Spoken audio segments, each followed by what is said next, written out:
Numéro 7 du document de révision. Donc, on a ici, sachant que M, que le point M est le point milieu de la hauteur de ce triangle isocèle, détermine la longueur du segment BM.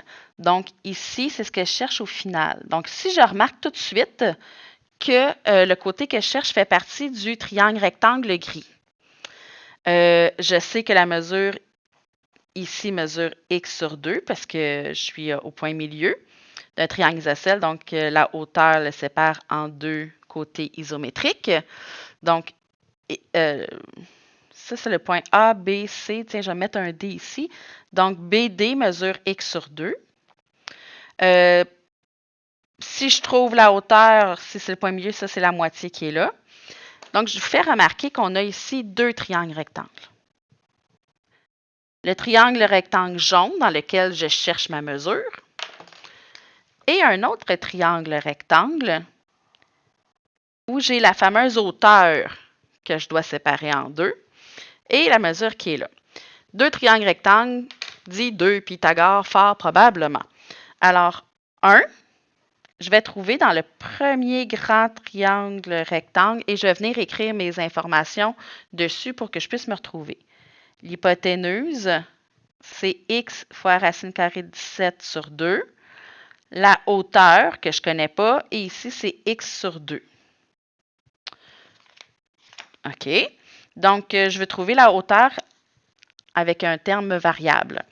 Donc, je sais que a au carré, une cathète au carré plus l'autre cathète au carré me donne l'hypoténuse au carré.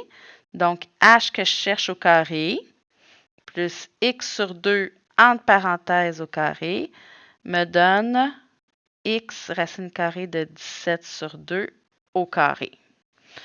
Alors, je fais mes exposants.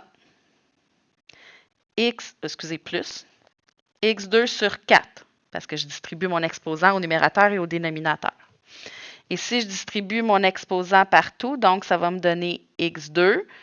Ben, racine et au carré, ça s'annule. Donc, 17x2, là, je l'écris après. Puis en bas, 4. Alors, ça donne bien. J'ai des x2 avec des quarts. Fait que je vais faire moins x2 sur 4 moins x2 sur 4. H au carré est égal à 17 quarts moins 1 quart. Ça va me faire 16x2 sur 4. Parce que 17 moins 1, ça fait 16.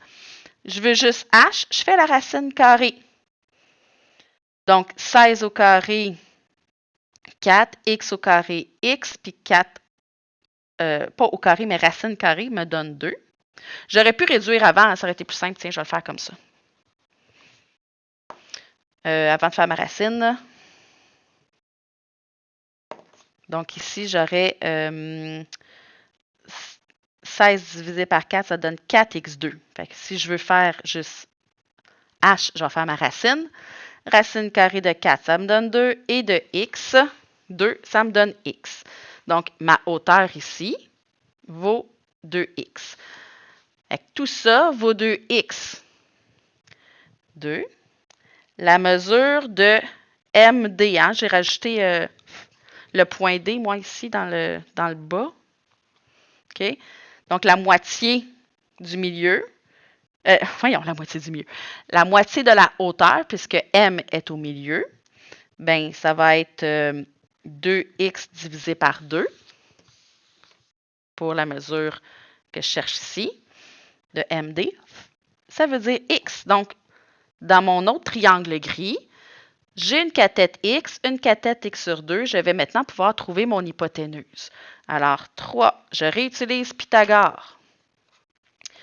Et cette fois-ci, je vais dessiner mon nouveau triangle rectangle. Je vais trouver ce que je cherche. C'est ce que je cherche ici. Ça, c'est x sur 2, puis ça, c'est x. A au carré plus b au carré est égal à c au carré. Donc, x au carré plus x sur 2 au carré est égal à ce que je cherche au carré. Alors, plus x2 sur 4, hein, je distribue mon exposant de chaque côté, est égal à c au carré. Je veux additionner des x2. Alors, ici, ça devient un x, je le mets... Ah, excusez, c'est sur 4 que je veux le mettre, pas sur 2. C'est un x, hein, OK? Donc, 4 quarts, ça va me donner 5x2 quarts, quand je les additionne, est égal à c au carré. Moi, ce que je veux, c'est c, hein? C'est pas le x là, que je cherche, c'est ma mesure manquante qu'on me demande, c'est le c. Donc, je dois faire la racine carrée pour trouver mon c. Fait que je vais faire racine carrée. Alors, je vais avoir racine carrée de 5x2 sur 4 est égal à c.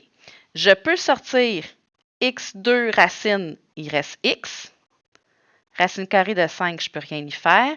Et racine carrée de 4, ça me donne 2. Donc, la mesure que je cherchais, c'est x racine carrée de 5 sur 2. Je n'avais pas d'unité, hein?